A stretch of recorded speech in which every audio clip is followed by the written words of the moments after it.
नौशर furrows के शहर थारुशा में खानजादा राजपूत वेलफेयर एंड वसीला फाउंडेशन की जानिब से 8वां योम तासीस मनाया गया, जिसमें मुल्क भर से खानजादा राजपूत बिरादरी के मोअज़्ज़ीन ने शिरकत की।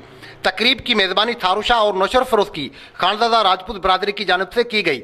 योम तासीस तकरीब के मेहमान खुसूसी और खानजादा राजपूत वसीला फाउंडेशन के बानी राशिद अख्तर खानजादा, कुतुबुद्दीन आरिफ हसारिया खानजादा, चौधरी नदीम खानजादा, सलीम रजा खानजादा, टिक्का खान खानजादा और रऊफ खानजादा ने खिताब में खानजादा राजपूत बिरादरी के पस मंजर पर रोशनी डाली और बिरादरी की तारीखी शख्सियात की खिदमत को सराहा और कहा कि हम खानजादा राजपूत बिरादरी के फलाह व बहबूद के लिए दिन रात कोशा हैं। गरीब खानदानों की माली इमदाद के साथ बिरादरी को एक प्लेटफार्म पर इकट्ठा किया जा रहा है। तुलबा व तालबात की हौसला अफजाई, स्कॉलरशिप, गरीब लड़कियों की शादी, अखराजात व दीगर बिरादरी खिदमत को तरजीह दी जा रही है। मुकर्ररीन ने बिरादरी के लोगों को जहेज से पाक शादियों की मुहिम चलाने पर जोर दिया और ज्यादा से ज्यादा तैलीमी सलाहियतों को उजागर करने की इल्तिजा की।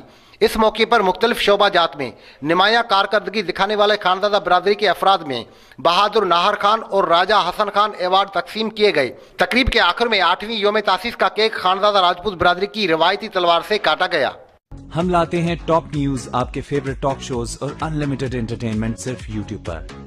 अगर आपने अभी तक हमारा चैनल सब्सक्राइब नहीं किया तो अभी सब्सक्राइब करें और बेल आइकॉन को क्लिक करके हमारी लेटेस्ट वीडियोस के बारे में अपडेट जानें।